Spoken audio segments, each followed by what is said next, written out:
Hello everyone, welcome back to my channel. This is Mayank Agarwal. Exercise 2.3 हमारी चल रही थी जिसमें हम ग्राफ सीख रहे थे। पिछली 3 वीडियो में हमने बहुत कुछ पढ़ा इसके बारे में, अभी बहुत कुछ पढ़ना भी है। तो हमने पिछली वीडियो में 1/x का ग्राफ देखा था, y is equal to 1/x का, और मॉडुलस फंक्शन का ग्राफ देखा था। ठीक है, अच्छा, यहाँ पर जो ये मॉडुलस फंक्शन है, इस मॉडुलस फंक्शन को एब्सोल्यूट वैल्यू फंक्शन भी बोलते हैं, एब्सोल्यूट वैल्यू फंक्शन। ठीक है, ये भी इसका एक नाम होता है। चलिए, तो अब देखिए, अब आगे जो हमको फंक्शन पढ़ना है, अब हम पढ़ेंगे सिग्नम फंक्शन। कौन सा फंक्शन है? Signum function. देखिए, सिंगम नहीं है, सिग्नम है। ठीक है, सिग्नम फंक्शन। तो देखिए, इसका भी सबसे पहले क्या करेंगे, हम बिहेवियर समझेंगे। तो ये जो मशीन है, ये जो फंक्शन है, ये क्या करता है? देखिए, बड़ा सिंपल सा काम है इसका। ये क्या करेगा, अगर हम इसमें पॉजिटिव वैल्यू डालेंगे, अगर हम इसमें कोई पॉजिटिव वैल्यू डालेंगे तो ये हमको आउटपुट 1 देगा। कोई भी पॉजिटिव वैल्यू डाल दो आप, 1 डालो 1 देगा, 2 डालो 1 देगा, 3 डालो 1 देगा, 1000 डालो 1 देगा, 1 करोड़ डालो 1 देगा। कोई भी पॉजिटिव वैल्यू डाल दो, ये 1 देगा। ठीक, उसके बाद अगर 0 डालेंगे तो ये 0 देगा।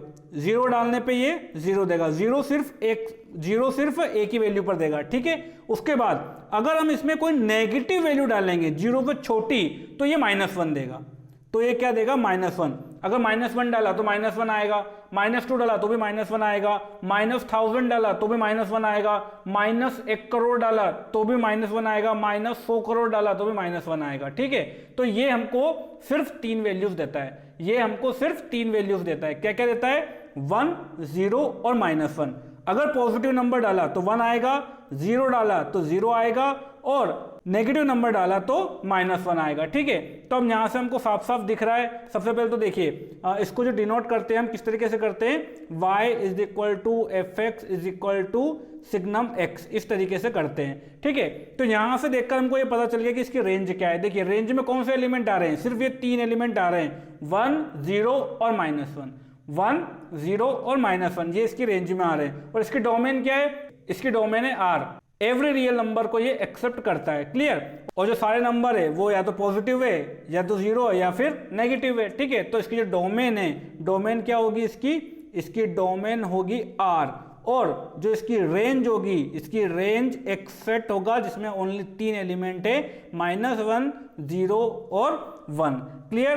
तो इसको डिफाइन कैसे करेंगे? अगर हम इस तरीके से इसको डिफाइन करें तो देखिए, ये होगा हमारे पास fx इज इक्वल टू, किस तरीके से डिफाइन करेंगे इसको, किन किन इंटरवल के लिए करेंगे? देखिए, कहाँ कहाँ चेंज हो रहा है। ये पॉजिटिव वैल्यू के लिए अलग वैल्यू दे रहा है, 0 के लिए अलग वैल्यू दे रहा है, और नेगेटिव वैल्यूज के लिए अलग वैल्यूज दे रहा है। तो इसको डिफाइन अगर हमको करना है तो किस तरीके से करेंगे हम? देखिए, x greater than 0, x greater than 0 के लिए fx क्या दे रहा है? 1 दे रहा है। तो x ग्रेटर देन 0 के लिए क्या है? 1 के इक्वल है। ठीक है, उसके बाद x इज इक्वल टू 0 पर इसकी वैल्यू क्या आ रही है? x इक्वल टू 0 पर इसकी वैल्यू आ रही है 0। ठीक, और x लेस देन 0 के लिए इसकी वैल्यू क्या आ रही है? -1 आ रही है। तो इसको इस तरीके से डिफाइन किया जाता है। बस, अब इसका ग्राफ बना लेते हैं। तो ग्राफ बनाने के लिए क्या करेंगे, कुछ ऑर्डर्ड पेयर निकाल लो और उसके अकॉर्डिंग इसका ग्राफ देख लो। ठीक है, तो यहाँ पर ऑर्डर्ड पेयर में निकाल रहा हूँ। सपोज ये है मेरा x, ये है मेरा fx। तो मैं यहाँ पर वैल्यू ले रहा हूँ x की -3, -2, -1, 0, 1, 2 और 3, यहां तक मैं वैल्यू ले रहा हूं। ठीक है, तो -3 पर इसकी वैल्यू क्या आएगी? -3 नेगेटिव नंबर है, तो -3 जब डालेंगे हम इसमें तो क्या आएगा? -1। तो आउटपुट आएगा हमारे पास -1। -2 डालेंगे तब भी क्या आएगा? -1। -1 डालेंगे तब भी क्या आएगा? -1। 0 डालेंगे तो क्या आएगा? 0। और पॉजिटिव नंबर डालेंगे तो क्या आएगा? 1। तो 1 पर भी 1, 2 पर भी 1, 3 पर भी 1। ऐसे कोई भी नंबर डालो, कोई भी पॉजिटिव नंबर डालो तो ये 1 आएगा, कोई भी नेगेटिव नंबर डालो तो -1 आएगा। तो इसके अकॉर्डिंग हम ग्राफ बना सकते हैं। देखिए, अब मैं इसका ग्राफ बना रहा हूं। ठीक है, ये मेरा x है, ये मेरा y है, सॉरी ये y है। ठीक है, चलिए, तो आपने कौन कौन सी वैल्यू ली है? -3, -2, -1। तो यहाँ प्लॉट कर देते हैं, ये 1, ये 2 और ये 3।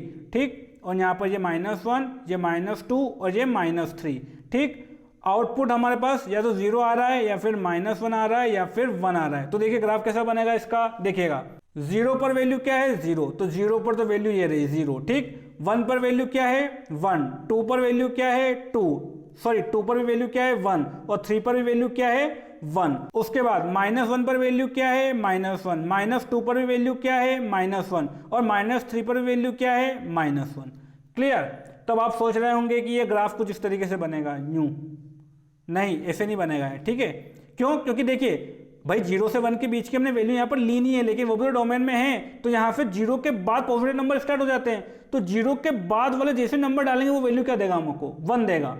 0 के बाद जैसे हम नंबर डालेंगे वो क्या देगा हमको, 1 देगा। तो इसका ग्राफ कुछ इस तरीके से आएगा, इस तरीके से चलता जाएगा ये, ठीक है, और ये पूरा एक्स एक्सिस के पैरेलल रहेगा आगे तक। ऐसे ही यहाँ पर भी 0 से जब छोटा नंबर डाला, नेगेटिव नंबर, तो ये क्या दे देगा आउटपुट, -1। तो इसका जो ग्राफ आएगा वो यहाँ पर x < 0 के लिए इस तरीके से रहेगा है। क्लियर। और 0 पर जो वैल्यू रहेगी वो क्या रहेगी, 0 रहेगी। तो यहाँ पर देखिए खास बात, अब यहाँ पर हमको सर्कल लगाना पड़ेगा। ये सर्कल मैंने यहाँ पर क्यों लगाए हैं, सर्कल को हम यूज करते हैं किसी वैल्यू को एक्सक्लूड करने के लिए, किसी वैल्यू को एक्सक्लूड करने के लिए। हमने सेट्स में भी इस पर मैं बात की थी, ठीक है, तो आपको पता होगा ये। क्लियर। तो देखिए 0 पर जो वैल्यू है वो है 0, इसलिए मैंने यहाँ पर एक्सक्लूड किया है इसको। इसका मतलब क्या है, क्योंकि अगर मैं एक्सक्लूड नहीं करता, मैं सर्कल नहीं लगाता, तो आप क्या पढ़ते कि 0 पर वैल्यू क्या आ रही है, 1 आ रही है। 0 पर आपको 3 वैल्यू दिखती, 0 पर आपको 0 भी दिखता है, 0 पर आपको 1 भी दिखता है, और 0 पर आपको -1 भी दिखता। लेकिन फंक्शन क्या होता है, फंक्शन तो वो होता है कि एक एलिमेंट पर एक ही वैल्यू आए, ठीक है, वो कॉन्सेप्ट यहाँ पर लग रहा है। अगर हमने 0 डाला है तो हमारे पास सिर्फ एक ही एलिमेंट आएगा, उसके अलावा और कुछ भी नहीं आएगा, ठीक है। तो अगर हम यहां पर सर्कल नहीं लगाएंगे तो ये फंक्शन होगा ही नहीं, फिर ये फंक्शन के रूल को ही सेटिस्फाई नहीं करेगा। क्लियर। तो एक x पर हमारे पास एक ही आउटपुट आना चाहिए, एक इनपुट पर एक ही आउटपुट आना चाहिए। तो ये सर्कल क्या बता रहा है कि x = 0 पर वैल्यू 1 नहीं है और -1 भी नहीं है। तो इसका ग्राफ इस तरीके से बनेगा, ठीक है। ये हो गया सिग्नम फंक्शन। क्लियर। तो इसकी जो डोमेन होती है वो होती है R, और इसकी जो रेंज होती है उसमें 3 एलिमेंट होते हैं, -1, 0 और 1। क्लियर हुआ। अब देखते हैं ग्रेटेस्ट इंटीजर फंक्शन, बहुत इंपॉर्टेंट है और बहुत ही ध्यान से समझिएगा इसको। ग्रेटेस्ट इंटीजर फंक्शन, सबसे पहले तो ये दिखता कैसा है, तो देखिए इसको हम दिखाते हैं y = fx = x, इस तरीके से बॉक्स में बंद करते हैं इसको, ठीक है। इसका मतलब क्या है, ग्रेटेस्ट इंटीजर x। क्लियर।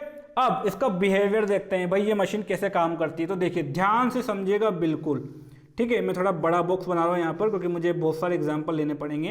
तो देखिए यहाँ पर क्या होता है, ये जो ग्रेटेस्ट इंटीजर फंक्शन है, ये मशीन है, तो ये मशीन किस तरीके से काम करती है, इसमें हम जो भी वैल्यू डालेंगे, इसमें हम जो भी वैल्यू डालेंगे, ये क्या करेगा, उस वैल्यू के जस्ट पहले वाला इंटीजर हमें आउटपुट में दे देगा, ठीक है। तो मैं यहाँ पर एक रियल नंबर लाइन भी बना रहा हूँ ताकि आपको समझ में आ सके। मैंने क्या बोला, हम यहाँ पर जो भी वैल्यू डालेंगे ये उसके जस्ट पहले वाला इंटीजर दे देगा, जस्ट पहले वाला, ठीक है। तो देखिए अगर मैंने यहाँ पर डाला 2.4, अगर मैंने यहाँ पर डाला 2.4, तो 2.4 के जस्ट पहले वाला इंटीजर कौन सा है, 2.4 के जस्ट पहले 2 आता है। अगर नंबर लाइन पर देखें तो ये यहाँ पर 0 है, ठीक, यहाँ पर 2 है, और यहाँ पर, और 2.4 कहाँ पर आएगा, 2.4 इसके आगे आएगा। तो 2.4 के जस्ट पहले वाला इंटीजर कौन सा है, 2 है। तो ये हमें आउटपुट में क्या देगा, 2 देगा, ठीक। ऐसे अगर मैंने यहाँ पर सपोज 2.99 डाला, 2.99, तो 2.99 के जस्ट पहले वाला इंटीजर कौन सा है, 2 ही है। ये यहाँ पर 3 नहीं देगा, ठीक है। इस चीज को ध्यान रखना, यहाँ पर बच्चे ये गलती करते हैं कि अगर 2.5 से बड़ा हो तो वो 3 रख देते हैं, ऐसा नहीं होगा। यहाँ पर इसको इस तरीके से याद रखो कि जो भी वैल्यू डालेंगे ये जस्ट पहले वाला इंटीजर देगा, जो भी वैल्यू डालेंगे जस्ट पहले वाला इंटीजर देगा। तो 2.99 के पहले कौन सा इंटीजर मिलेगा, 2.99 के पहले हमको 2 मिलेगा, तो ये आउटपुट में हमको क्या देगा, 2 देगा, ठीक। ऐसे अगर हमने कोई नेगेटिव नंबर डाल दिया, सपोज हमने डाल दिया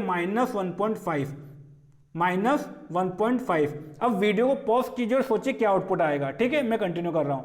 तो -1.5 जब हम डालेंगे तो -1.5 से ठीक पहले कौन सा इंटीजर आएगा, देखिए ये यहाँ पर -1 रहेगा, ये यहाँ पर -2 रहेगा, और ये यहाँ पर -1.5 कहीं पर होगा।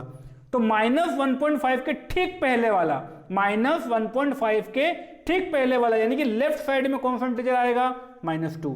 तो -1.5 जब डालेंगे हम तो क्या आएगा हमारे पास, -2 आएगा। क्या आएगा, -2 आएगा। ऐसे ही अगर मैंने यहां पर -1.01 डाला, -1.01 इस तरीके से, तो हमारे पास क्या आएगा, देखिए -1.01 कहां पर आएगा, -1.01 इसके लेफ्ट साइड में, -1 के लेफ्ट साइड में यहाँ पर होगा -1.01, ठीक है। तो -1.01 के लेफ्ट साइड में कौन सा इंटीजर है, -2, तब भी हमारे पास क्या आएगा, -2 आएगा। क्लियर, बहुत ही अच्छे से समझिएगा इसको, और अलग अलग वैल्यूज रखकर आप भी देखिएगा नंबर लाइन पर। क्लियर, यहाँ पर मोस्टली बच्चों से गलती माइनस वाली वैल्यू में होती है, तो यहाँ पर ध्यान रखना है आपको। बस इस तरीके से याद रखो कि जो भी वैल्यू डालेंगे उससे ठीक पहले वाला इंटीजर ये हमको देगा, जो भी वैल्यू डालेंगे उससे ठीक पहले वाला इंटीजर देगा। क्लियर, अच्छा, तो ये तो डेसिमल नंबर की बात हो गई। सर अगर इंटीजर डालेंगे तो क्या होगा, तो इंटीजर डालेंगे तो ये इंटीजर ये हमें दे देगा, ठीक है। जैसे कि हमने अगर यहाँ पर डाला 2 तो ये हमको 2 दे देगा। कोई भी इंटीजर डालो, अगर -1 डाला तो ये हमको क्या दे देगा, -1 दे देगा, ठीक है। कोई भी इंटीजर z डाला हमने तो ये क्या दे देगा, हमको z दे देगा। z क्या है यहाँ पर, इंटीजर है, ठीक है। तो इंटीजर डाला तो क्या देगा, इंटीजर। और अगर कोई डेसिमल नंबर डाला तो क्या करेगा ये, उससे ठीक पहले वाला क्या दे देगा, ये हमको इंटीजर दे देगा, ठीक है। मतलब इसकी जो रेंज होगी, अब देखिए रेंज में क्या होगा, इसकी रेंज में सारे इंटीजर से होंगे, क्योंकि जो भी वैल्यू डालेंगे, अगर इंटीजर डाला तो आउटपुट इंटीजर आएगा, और अगर कोई डेसिमल नंबर डाला तो ये ठीक पहले वाला इंटीजर दे देगा। मतलब इसकी जो रेंज है, इसकी रेंज में क्या है, इसकी रेंज में सारे इंटीजर्स है। और डोमेन में क्या है, डोमेन में कोई भी वैल्यू ले लेगा, डोमेन में कोई भी वैल्यू यानी कि r, ठीक है। तो इसकी डोमेन क्या हो गई, इसकी डोमेन हो गई r। क्लियर, और इसकी जो रेंज है, इसकी रेंज क्या हो जाएगी हमारे पास, सेट ऑफ ऑल इंटीजर्स यानी कि z क्या है, सेट ऑफ ऑल इंटीजर्स, ठीक है। ये नोटेशन आपको पता होना चाहिए। क्लियर, तो डोमेन पता चल गया, रेंज पता चल गया। अब इसका ग्राफ बनाना है, तो अब ग्राफ कैसे बनाएंगे, देखिए। अब ग्राफ बनाने के लिए अब यहाँ पर हम अलग अलग पॉइंट लेकर ऑर्डर पेयर अगर लिखेंगे तो हमको प्रॉब्लम हो जाएगी, क्योंकि देखिए यहाँ पर अगर हम 1.5 लेंगे तो 1.5 पर वैल्यू आएगी 1, 2.5 लेंगे तो 2.5 पर वैल्यू आ रही है 2, 3.5 लेंगे तो उस पर वैल्यू आ रही है 3। तो इसके ग्राफ को कैसे समझेंगे, देखिए। अब इसका जो ग्राफ है, ग्राफ में किस तरीके से डिफाइन कर रहा हूँ, देखिए मैं अलग अलग इंटरवल में डिफाइन कर रहा हूँ। देखिए जैसे कि अगर मैंने आपसे पूछा कि मेरा x 1 से लेकर, मतलब 1 से छोटा और 0 या उससे बड़ा है, तो हमारे पास वैल्यू क्या आएगी। देखिए अगर हमने x को 0 डाला, 0 इंक्लूडेड है और 1 इंक्लूडेड नहीं है, 1 पे इक्वालिटी मैंने नहीं लगाई है, मतलब ये इंक्लूडेड नहीं है। तो अगर मैंने 0 डाला तो क्या आएगा, 0 आएगा आउटपुट। 0 से बड़ा और 1 से छोटा कोई भी नंबर सोचो, 0 से बड़ा और 1 से छोटा, 1 से छोटा क्या है 0.99, 1 से छोटा है 0.99, तो जब 0.99 यहाँ पर डालेंगे 0.99, तो 0.99 से छोटा इंटीजर कौन सा है, देखिए 0.99 यहाँ कहीं होगा, यहाँ पर कहीं 1 होगा और 1 के जस्ट लेफ्ट में 0.99 होगा। तो इसका काम क्या है, 0.99 के जस्ट लेफ्ट में जो वैल्यू होगी वो दे देगा, जो इंटीजर होगा वो दे देगा। तो 0.99 के जस्ट लेफ्ट में इंटीजर कौन सा है, 0 है, तो आउटपुट क्या आएगा, 0 आएगा। मतलब इस इंटरवल के लिए अगर x की वैल्यू 0 या फिर 1 से छोटी कोई वैल्यू हुई तो हमारे पास y की वैल्यू क्या आएगी, 0 आएगी, ठीक है। तो ग्रेटेस्ट इंटीजर x हमारे पास क्या आ जाएगा, 0 आएगा, ठीक। तो ये इस इंटरवल के लिए ये फंक्शन डिफाइन हो गया। 0 या 0 से बड़ी और 1 से छोटी वैल्यू के लिए ग्रेटेस्ट इंटीजर फंक्शन की वैल्यू क्या आएगी, 0 आएगी। ऐसे ही अगर मैं आपको बोलूं कि 1 या उससे बड़ी और 2 से छोटी वैल्यू के लिए ग्रेटेस्ट इंटीजर की वैल्यू क्या आएगी, तो इसके लिए वैल्यू क्या आएगी, देखिए 1 से 2 के बीच में कोई भी वैल्यू सोचिए, 1.5 अगर रखेंगे हम तो 1.5 को ये क्या कर देगा, उससे जस्ट छोटा इंटीजर दे देगा। तो 1.5 यहाँ कहीं होगा और 1.5 से जस्ट छोटा इंटीजर क्या है, 1, तो यहाँ पर आउटपुट क्या आएगा, इसके लिए 1 आएगा इस इंटरवल के लिए। और जब 1 रखेंगे तो वैल्यू क्या आएगी, 1 आएगी, ठीक है। तो इसीलिए इसको यहाँ पर नहीं रखा था हमने, यहाँ पर इक्वालिटी नहीं लगाई थी, क्योंकि 1 डालने पर वैल्यू क्या आ रही है, 1 आ रही है, ठीक है। लेकिन यहाँ पर 1 से जस्ट छोटी वैल्यू के लिए क्या वैल्यू आ रही है, 0 आ रही है, इसलिए 1 पर इक्वालिटी यहाँ पर लगी है। क्यों, क्योंकि 2 से जस्ट छोटी और 1 और उससे बड़ी वैल्यू के लिए ग्रेटेस्ट इंटीजर फंक्शन की वैल्यू क्या आ रही है, 1 आ रही है। तो यहाँ पर ये क्या हो जाएगा, ये हो जाएगा 1, ठीक। इसी तरीके से अगर मैं आपसे पूछूं कि 3 से छोटी और 2 या उससे बड़ी वैल्यू के लिए ग्रेटेस्ट इंटीजर फंक्शन की वैल्यू क्या आएगी, तो उसके लिए इसकी वैल्यू आएगी 2, ठीक है। जब 2 डालेंगे तो 2 तो इंटीजर है, तो उसके लिए वैल्यू क्या आएगी 2, और 2 से जो भी बड़ी वैल्यू डालेंगे तो ये क्या करेगा, उससे जस्ट छोटा इंटीजर दे देगा, और उससे जस्ट छोटा इंटीजर क्या होगा, 2 होगा, ठीक है। अगर हम 2.999 भी डालेंगे तो भी ये उससे जस्ट छोटा इंटीजर क्या होगा, 2, तो ये 2 ही देगा। क्लियर, ऐसे ही सारे इंटरवल के लिए हम डिफाइन कर सकते हैं, ठीक है। तो मैं एक और लिख रहा हूँ यहाँ पर पॉजिटिव में, उसके बाद नेगेटिव वाला भी देखेंगे। तो अगर मैं यहाँ पर ये वाली वैल्यू लेता हूँ 3 या उससे बड़ी और 4 से छोटी, तो ग्रेटेस्ट इंटीजर फंक्शन की वैल्यू मेरे पास क्या आएगी, मेरे पास आएगी 3। क्लियर। तो ये तो हमने पॉजिटिव वाले इंटरवल ले लिए, अब नेगेटिव वाले इंटरवल भी लेते हैं। तो देखिए अगर मैं यहाँ पर वैल्यू 0 से छोटी और -1 या उससे बड़ी वैल्यू डालता हूं तो हमारे पास आउटपुट क्या आएगा। देखिए जब -1 डालेंगे तो ये तो इंटीजर है, तो आउटपुट क्या आएगा -1। अब -1 से बड़ा, -1 से बड़ा, ये देखिए ये -1 है और -1 से बड़ा और 0 से छोटा, मतलब इस इंटरवल में। तो इस इंटरवल में कैसी वैल्यू होगी हमारे पास, -0.5, -0.7, -0.8, -0.9, इस तरह की वैल्यू होगी। तो ये जो भी वैल्यू डालेंगे हम यहाँ पर, तो आउटपुट क्या आएगा, इससे जस्ट पहला इंटीजर यानी कि -1, मतलब यहाँ पर ग्रेटेस्ट इंटीजर x की वैल्यू क्या होगी, -1 होगी। उसके बाद अगर मैं आपसे बोलूँ कि -2 से बड़ा और -1 से छोटा अगर x हम लें तो वैल्यू क्या आएगी हमारे पास। देखिए -2 से बड़ा, -2 या उससे बड़ा और -1 से छोटा, तो जब -2 डालेंगे, भाई -2 पर इक्वलिटी लगी हुई है तो -2 डालेंगे तो वो तो इंटीजर है, तो आउटपुट क्या आएगा, -2 आएगा। और -2 और -1 के बीच की कोई वैल्यू डालेंगे, तो देखिए ये रहा -2 और ये रहा -1, तो इसके बीच की कोई भी वैल्यू अगर डालेंगे तो ये क्या करेगा, उससे जस्ट पहले वाला इंटीजर हमको दे देगा। तो आउटपुट क्या आएगा हमारे पास, -2। तो यहाँ पर ग्रेटेस्ट इंटीजर x की वैल्यू क्या आ जाएगी, -2 आ जाएगी। ऐसे अगर मैं आपसे पूछूं, ये इक्वलिटी लगी हुई है यहाँ पर, ठीक है, -3 या उससे बड़ी और -2 से छोटी अगर कोई वैल्यू डालेंगे तो आउटपुट क्या आएगा हमारे पास, -3 आएगा। -3 डालेंगे तब तो -3 आएगा, और -3 से -2 के बीच की वैल्यू, देखिए -3 यहाँ पर होगा, तो -3 और -2 के बीच की कोई वैल्यू अगर हम यहाँ पर डालेंगे तो ये उससे जस्ट पहले वाला इंटीजर यानी कि -3 हमको दे देगा। तो यहाँ पर ग्रेटेस्ट इंटीजर x की वैल्यू क्या आ जाएगी, -3 आ जाएगी। क्लियर। ऐसे एक इंटरवल और लिख देते हैं, उसके बाद ग्राफ बनाते हैं। तो अगर यहाँ पर -4 से लेकर -4 या उससे बड़ी और -3 से छोटी यानी कि ये इस इंटरवल की वैल्यू डालेंगे तो ये क्या करेगा, उससे पहले वाला इंटीजर यानी कि -4 हमको दे देगा। ठीक है, तो यहाँ पर ग्रेटेस्ट इंटीजर x की वैल्यू क्या होगी, -4 होगी।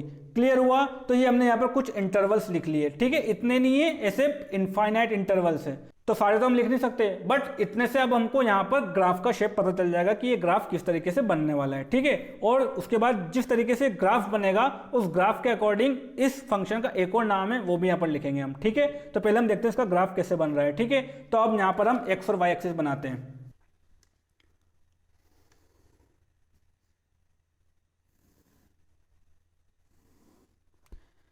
हमने इंटरवल लिए हैं -4 से लेकर 4 तक। ठीक है, तो यहाँ पर मैं वैल्यूज रख रहा हूँ। देखिए ये 1, ये 2, ये 3, ये 4, यहाँ पर -1, -2, -3 और -4, यहाँ पर भी 1, 2, 3, 4। इन ग्राफ को बेटा बनाकर प्रैक्टिस जरूर कीजिएगा, नहीं तो सब चीज़ दिमाग से निकल जाएगी। बहुत ही इंपॉर्टेंट है ये। ठीक है, बहुत बहुत ज़्यादा इंपॉर्टेंट है ये। चलिए ये हो गया। अब देखिए अब ग्राफ कैसे बनाएंगे। यहाँ पर देखिए 0 से 1 पर वैल्यू क्या आ रही है, 0 इंक्लूडेड है और 1 एक्सक्लूड है। ठीक है, तो 0 से 1 पर वैल्यू क्या आ रही है, 0। 0 से 1 पर वैल्यू क्या आ रही है, 0। तो 0 कहाँ पर है, ये रहा 0, ये रहा यहाँ पर। ठीक है, तो 0 से 1 की अगर कोई भी वैल्यू लेंगे तो आउटपुट क्या आएगा हमारे पास, आउटपुट हमारे पास 0 ही आएगा, मतलब ये वाला ग्राफ, ये वाला ग्राफ। ठीक है, और 1 इंक्लूडेड नहीं है, 1 इंक्लूडेड नहीं है। 1 पर तो वैल्यू क्या आ रही है, 1 आ रही है, तो यहाँ पर क्या लगा देंगे, सर्कल लगा देंगे। ठीक है, ये 0 लिखा हुआ है, सर्कल नहीं है, यहाँ पर कंफ्यूज मत हो जाना। ठीक है, मैं काट देता हूँ इसको, यहाँ पर लिख देता हूँ मैं 0 ताकि कंफ्यूजन ना हो। चलिए, तो ये ग्राफ इतना बना, किसके लिए, 0 से 1 के लिए। अब 1 से 2 के लिए वैल्यू क्या आ रही है, 1 कहाँ है, यहाँ है। तो 1 से 2 के लिए वैल्यू 1 है, तो देखिए 1 पर भी वैल्यू 1 है, तो 1 पर ये यहाँ से स्टार्ट होगा और ये यहाँ से 2 तक जाएगा। और 2 पर वैल्यू 1 नहीं है, 2 पर तो वैल्यू 2 है, तो यहाँ पर क्या लग जाएगा, सर्कल लग जाएगा। अगर यहाँ पर सर्कल नहीं लगाया तो क्या दिखेगा ये कि 2 पर वैल्यू क्या आ रही है, 1 नहीं, 2 पर तो वैल्यू 2 आ रही है, इसलिए यहाँ पर क्या लगेगा, सर्कल लगेगा। बस इसी तरीके से ग्राफ बनेगा। अब देखिए 2 से 3 पर वैल्यू क्या आ रही है, 2 आ रही है, 3 पर वैल्यू 2 नहीं है। ठीक है, तो ये ग्राफ कैसा बनेगा, 2 पर वैल्यू 2 है। ठीक, 2 पर वैल्यू 2 है और उसके आगे ये इस तरीके से बनेगा। और जैसे 3 पर पहुंचेगा, 3 बोलेगा कि मुझ पर तो वैल्यू 3 है, 2 नहीं है, तो यहाँ पर लगा देंगे सर्कल। क्लियर। ऐसे ही जब 3 से 4 का बनाएंगे तो 3 से 4 पर वैल्यू क्या है 3 है, तो 3 पर भी वैल्यू क्या है 3 है, तो ये इस तरीके से बनेगा। और आगे चलकर जैसे 4 पर पहुंचेगा 4 बोलेगा कि मेरे पर तो वैल्यू 4 है, तो यहाँ पर लगा देंगे सर्कल, और इस तरीके से ये सीढ़ियाँ बनती जाएगी। ठीक, स्टेप्स इस तरीके से बनती जाएगी। क्लियर, ये तो हमने पॉजिटिव इंटरवल के लिए बना दिया। अब नेगेटिव के लिए भी बनाइए, तो देखिए अब नेगेटिव के लिए -1 से 0 के बीच में वैल्यू कितनी है -1, -1 से 0 के बीच में वैल्यू कितनी है -1, तो ये रहा -1, और 0 पर तो वैल्यू 0 है, तो यहाँ पर तो आ जाएगा सर्कल, और ये कुछ इस तरीके से बनेगा। -1 पर वैल्यू क्या है -1 है। ठीक, उसके बाद अब -2 से -1 के बीच में वैल्यू क्या है -2 है, -2 से -1 के बीच की वैल्यू क्या है -2 है, तो ये रहा -2, -2 पर भी वैल्यू क्या है -2, तो ये यहाँ से स्टार्ट होगा और ये इस तरीके से चलेगा।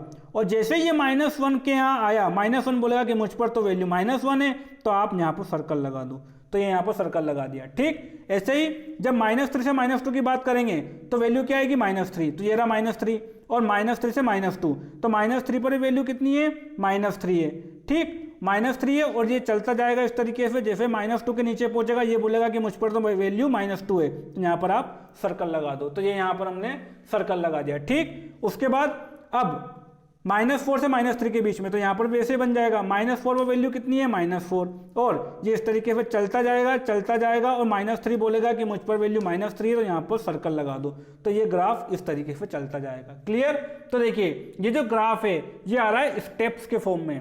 किन फॉर्म में आ रहा है? स्टेप्स के फॉर्म में, सीढ़ियों के फॉर्म में, इसीलिए इस फंक्शन को स्टेप वाइज फंक्शन भी बोलते हैं। क्या बोलते हैं? Step wise function. कभी कभी ये वर्ड भी यूज हो जाता है, तो कंफ्यूज नहीं होना कि ये कौन सा फंक्शन आ गया। स्टेप वाइज फंक्शन है। मैंने आपको बोला था कि पहले हम ग्राफ बनाएंगे और उस ग्राफ के नेचर के अकॉर्डिंग हम उसको एक और नाम देंगे, तो उसका नाम है स्टेप वाइज फंक्शन। ठीक है, और ये नाम मैंने अपनी तरफ से नहीं दिया है, ये नाम होता है एक्चुअल में। क्लियर, तो ये बन गया ग्रेटेस्ट इंटीजर फंक्शन का ग्राफ। बहुत ही इंपॉर्टेंट ग्राफ है बच्चों, इसको बना बनाकर देखिएगा तभी इसकी फील आएगी अच्छे से। ठीक है, और इस तरह से ये इंटरवल लिखने की भी कोशिश कीजिएगा, ये बहुत ही इंपॉर्टेंट है। ठीक है, चलिए, तो ये हो गया ग्रेटेस्ट इंटीजर फंक्शन। अच्छा, हमने इससे पहले पढ़ा था सिग्नम फंक्शन। ये सिग्नम फंक्शन हमने पढ़ा था, तो देखिए सिग्नम फंक्शन को एक तरीके से वो डिफाइन किया जाता है, वो भी मैं आपको बता देता हूँ। fx इज इक्वल टू, इसको कुछ इस तरीके से भी डिफाइन किया जाता है, fx is equal to mod x upon x where x is not equal to 0 and 0 when x is equal to 0। इस तरीके से भी इसको दिखाया जाता है। ठीक है, बात वही है। देखिए भाई, सिग्नम फंक्शन क्या करता है? पॉजिटिव वैल्यू डालोगे तो ये 1 देगा, 0 डालोगे तो ये 0 देगा, और नेगेटिव वैल्यू डालोगे तो ये -1 देगा। यहां पर देखिए, अब यहां पर जब x 0 नहीं है, जब x 0 नहीं है तब ये काम करेगा, और जब x 0 है तब ये काम करेगा। तो देखिए, जब 0 डाला तो क्या आया? 0। ठीक है, तो ये स्टेटमेंट हमको मिल गया। अब x 0 नहीं है, x 0 नहीं है, इसका मतलब क्या है? x या तो पॉजिटिव है या फिर x नेगेटिव है। तो देखिए, जब हम x को पॉजिटिव डालेंगे, जब हम x को पॉजिटिव डालेंगे तो mod x क्या करेगा? mod x दे देगा। ठीक है भाई, ये देखा ना हमने मॉडुलस फंक्शन, जब x को पॉजिटिव डालेंगे तो ये क्या दे देगा? x दे देगा। तो जैसे हमने यहाँ पर x की कोई पॉजिटिव वैल्यू डाली तो ये mod x क्या बोलेगा कि मैं तो x ही हूँ, तो ये क्या हो जाएगा? x/x, और वैल्यू क्या आ जाएगी? 1। ठीक है, मतलब पॉजिटिव वैल्यू डालने पर ये क्या आया? 1। तो ये स्टेटमेंट आ गया। ठीक, अब जब हमने नेगेटिव वैल्यू डाली, जब अगर हम नेगेटिव वैल्यू डालेंगे तो mod x क्या बोलेगा? mod x बोलेगा कि मैं -x हूं, क्योंकि आपने नेगेटिव डाला है। तो ये mod x की जगह हम क्या लिख देंगे यहाँ पर? -x, और -x अपॉन x कितना हो जाएगा? -1, यानी कि नेगेटिव वैल्यू डालने पर वैल्यू क्या आ गई? -1। ठीक है, तो ये एक ही बात है, और इनको इस तरीके से भी डिफाइन किया जाता है, इस तरीके से भी दिखाया जाता है। क्लियर, तो ये दोनों जो डेफिनेशन है, जो मतलब इंटरवल में डेफिनेशन है, ये दोनों सिग्नम फंक्शन की है। क्लियर, चलिए, तो ये हो गया सिग्नम फंक्शन भी और ग्रेटेस्ट इंटीजर फंक्शन भी। अब एक लास्ट टॉपिक इस एक्सरसाइज का बचा हुआ है, वो है हमारे पास अलजेब्रा ऑफ फंक्शंस। ठीक है, तो उसको हम देखेंगे नेक्स्ट वीडियो में। मैं आपसे फिर बोल रहा हूँ, ये ग्राफ्स बहुत इंपॉर्टेंट है, इन पर अपना टाइम इन्वेस्ट कीजिए, इनको बना बना कर देखिए, अच्छे से इनकी फील लीजिए। ठीक है, और एक एक क्वेश्चन को सॉल्व कीजिए। क्लियर, तो अब मिलेंगे हम नेक्स्ट वीडियो में इसके लास्ट टॉपिक के साथ। Thank you.